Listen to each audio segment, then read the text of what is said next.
Hello दोस्तों, कैसे हैं आप सब। स्वागत है आप सभी का कॉमिक वर्ल्ड चैनल पर। तो चलिए दोस्तों, शुरू करते हैं मनोज कॉमिक्स में डार्क टेल सीरीज की कॉमिक रेत की आवाज।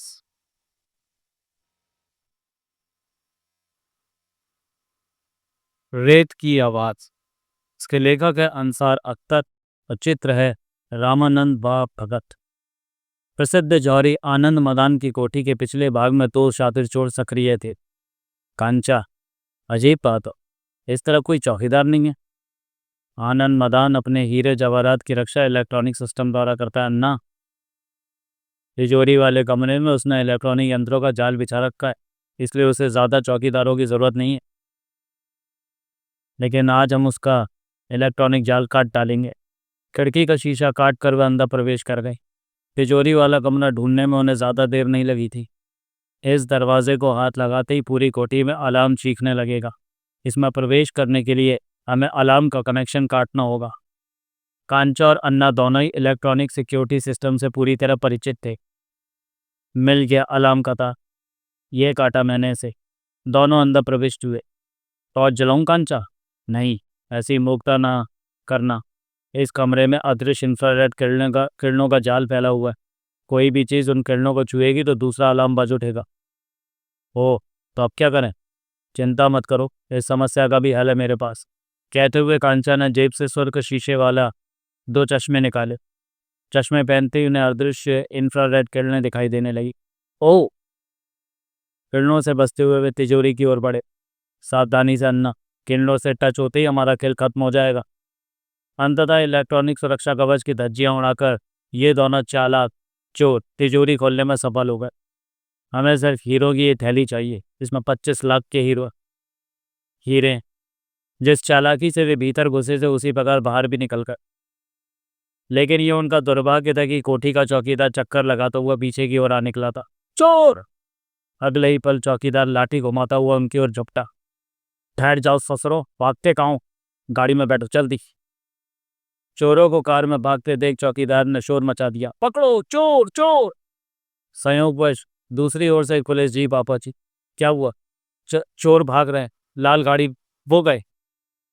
तुरंत ही पुलिस कंट्रोल रूम से संदेश प्रसारित किया गया और पुलिस की गाड़ियां लाल गाड़ी की तलाश में दौड़ने लगी। लाल गाड़ी, 2 आदमी सवार है। चोरों की गाड़ी एक सुनसान सड़क पर दौड़ी जा रही थी। इधर कहाँ जा रहे हो उन्ना? आगे तो समुद्र है। समुद्र के ऊपर चट्टानें भी, वहाँ छुपने की जगह मिल जाएगी। एक पुलिस जीप भी उसी रास्ते पर आ रही थी। वे लोग इसी ओर आए हैं। कुछ आगे जाते ही पुलिस पार्टी चौक पड़ी। देखो, वहाँ एक लाल कार खड़ी है। कार में तो कोई नहीं है, शायद उधर गए हैं। इसी पल उनकी नजरें रेत पर बने कदमों के निशानों पर पड़ी। अरे देखो, रेत पर 2 आदमियों के पद चिन्ह हैं। ये निशान तो चट्टान की ओर गए हैं। चट्टान के नीचे समुद्र है, वह दोनों छुपने के लिए अवश्य ऊपर चढ़े होंगे। पुलिस पार्टी चट्टान पर चढ़ गई। यहाँ तो कोई नहीं है, कहीं ऐसा तो नहीं चट्टान पर चढ़ते समय वे फिसल कर समुद्र में गिर गए हों? यही हुआ होगा, क्योंकि रेत पर उनके यहाँ से वापस जाने के निशान नहीं है। तो हेडक्वार्टर सूचना भेजो, गोताखोर दल बुलवाओ, ताकि समुद्र में उनकी लाशें तलाश कराई जाए। क्षेत्रीय थाने का इंचार्ज होने के नाते इंस्पेक्टर सावन भी वहां पहुंच गया था। ये देखिए सर, उनके पद चिन्ह उस चट्टान तक गए और वापस नहीं आए। हम्म। लेकिन ये पद चिन्ह छोटे बड़े क्यों हैं? चौकीदार ने बताया था कि एक चोर का कद छोटा था। छोटे निशान उसी के पैरों के हों। ये छोटे निशान बड़े निशानों के मुकाबले अधिक गहरे हैं। खैर, मुझे वो चट्टान दिखाओ। चट्टान पर चढ़कर उसने झांक कर बिखरे समुद्र को देखा। अगर वे चट्टान से फिसलकर नीचे गिर गए हैं तो उनकी लाशें भी नहीं मिल सकेंगी। लहरें उन्हें बहाकर अब तक कहीं से कहीं ले गई होंगी। फिर उसने पलटकर उस दिशा में देखा जहां भीतर जाने के लिए सकरा रास्ता था। रास्ते के दोनों ओर ऊंची नीची चट्टानें फैली हुई हैं। कुछ क्षण सोचने के बाद वह नीचे उतरा। मेरे साथ आओ, हम चोरों को उधर चट्टानों में तलाश करेंगे। उधर क्यों सर? चोर तो इस ओर आई थी। यस सर, उनके यहाँ से वापस जाने के निशान नहीं है। वे ओ तो सकते नहीं थे जो रेत पर वापसी के निशान न बनते। शायद उड़कर ही गए हो। तुम लोग आओ तो सही। पुलिस पार्टी को लेकर इंस्पेक्टर सावन उन चट्टानों में पहुंचा। चारों ओर फैल जाओ और उन चट्टानों का चप्पा चप्पा छान मारो। पुलिस दल सावन को बुरा भला कहते हुए काम में लग गया। बड़ा इंस्पेक्टर बनता है, जब वे इधर आई नहीं तो मिलेंगे कहाँ से? कभी एक की नज़र चट्टान में बने मुहाने पर पड़ी। ओए देख, ये किसी जानवर का घर है? मुहाना काफ़ी बड़ा है, इसमें तो आदमी भी घुस सकता है। शक दूर करने के लिए उन्होंने मुहाने में प्रकाश डाला। ओह, ये दोनों वही है, साहब को बुलाओ। सूचना पाकर इंस्पेक्टर सावन और पुलिस पार्टी ने वह स्थान घेर लिया। मुहाने को कवर कर लो। फिर सावन ने चिल्लाकर बदमाशों को ललकारा। पुलिस ने चारों तरफ से घेरा डाल दिया है। तुम लोग अगर जिंदा रहना चाहते हो तो हथियार फेंक कर बाहर आ जाओ। चेतावनी काम कर गई। दोनों चोर ने आत्मसमर्पण कर दिया। तुरंत ही दोनों को हथकड़ियां पहना दी गई। तुम क्या समझ रहे थे, पुलिस को देखा धोखा देने में सफल हो जाओ? मेरा नाम इंस्पेक्टर सावन है बच्चों। तुम्हारी चालाकी को मैं पहली नज़र में ही भाग गया था। लेकिन सर, आपने कैसे अनुमान लगा लिया कि ये बदमाश इन चट्टानों में छिपे हुए हैं? दरअसल चोर हमें धोखे में डालना चाहते थे कि वे लोग चट्टान से समुद्र में गिरकर मर गए। उन्होंने चालाकी ये करी कि पहले अन्ना ने कांचा को कंधे पर उठाया और सीधा चलता हुआ चट्टान तक गया। अब यहाँ से कांचा ने अन्ना को उठाया और उसके पद चिन्हों के साथ साथ उल्टा चलता हुआ वापस आ गया। इस तरह उनके वापस आने के निशान रेत पर नहीं बने। रेत पर बने अन्ना के छोटे कदमों की गहराई देखकर मैंने यह अनुमान लगाया कि इन निशानों वाला व्यक्ति कोई भारी चीज़ उठाए हुए था। याद रहे, यह विज्ञान का नियम है कि छोटे आकार की चीज़ अगर अधिक भारी हो तो वह अपना निशान गहरा छोड़ती। इस लाइन पर सोचते हुए मैंने अपराधियों की योजना विफल कर दी। You are a genius sir. समाप्त। तो चलिए दोस्तों, इस कॉमिक की पहली कहानी यहीं समाप्त होती है और शुरू करते हैं इसकी दूसरी कहानी, जिसका नाम है विच डॉक्टर।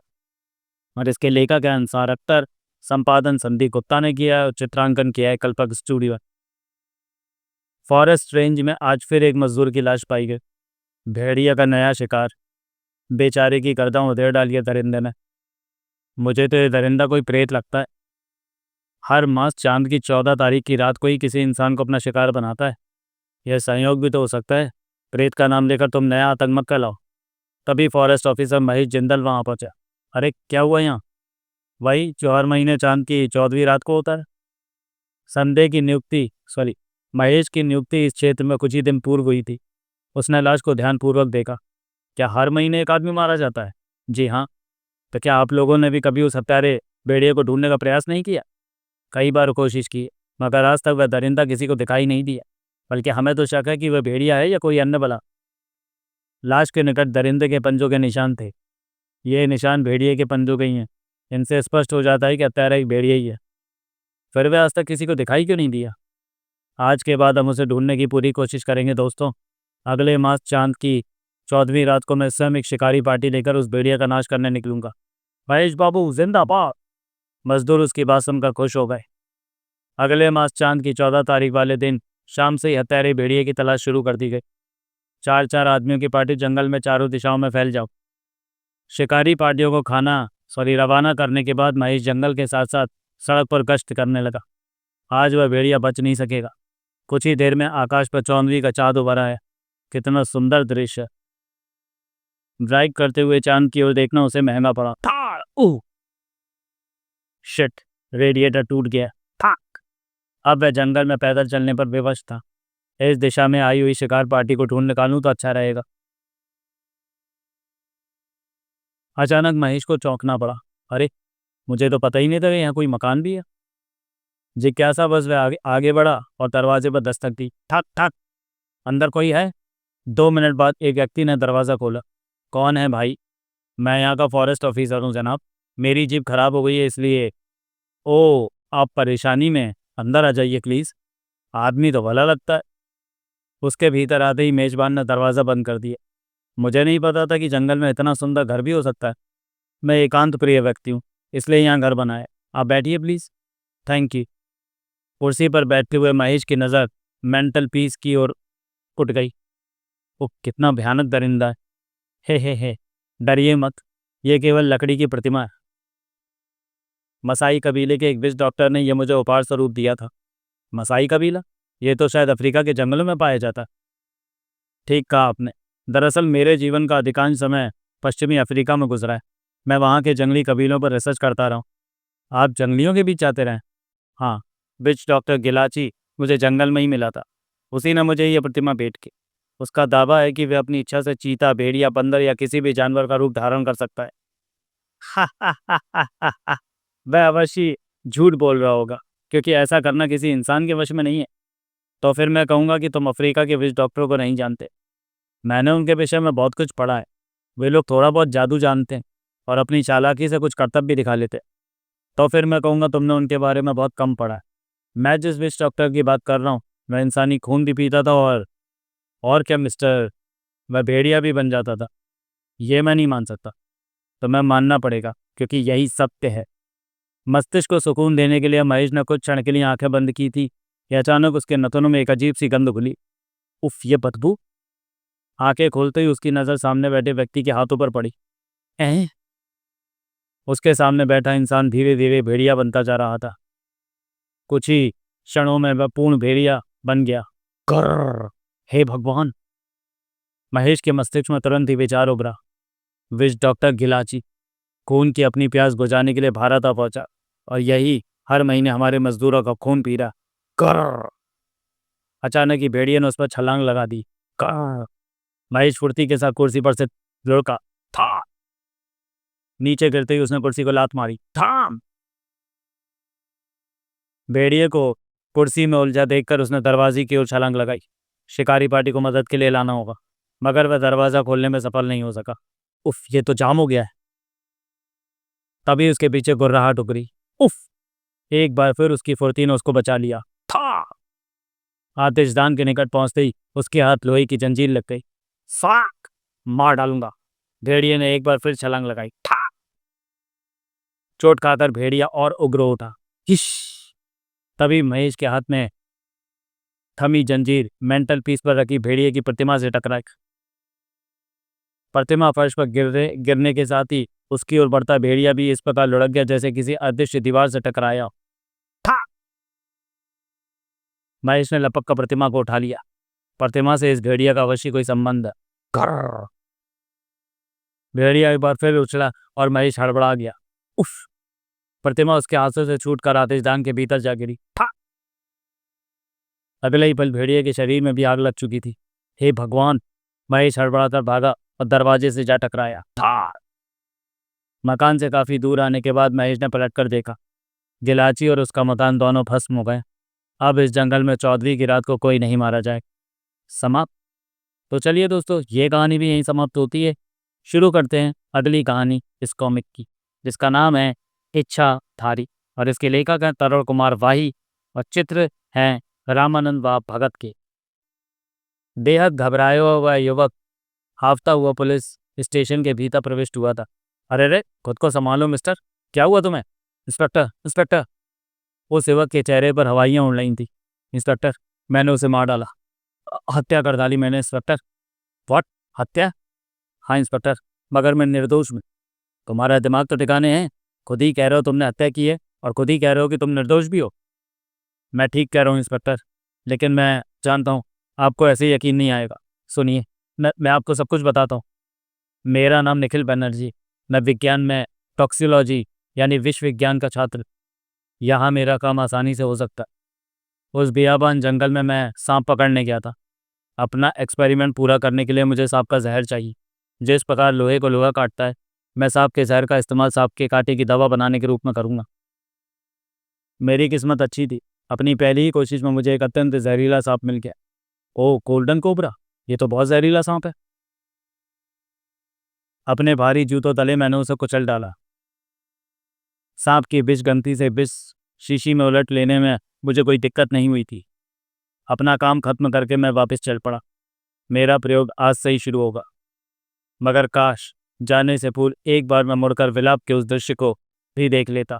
हिफ हिस। और उस तूफानी रात में एक और तूफान मेरे घर की ओर पड़ रहा था।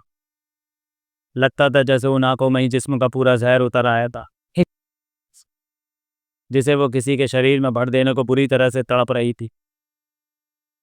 लघु शंका के निवारण के लिए मैं उसी समय वहां पहुंचा था। उफ, काली नागिन! नागिन की खूंखार सर्दीली आंखों ने मुझे अपने नाक के कातिल के रूप में पहचान लिया था। उफ!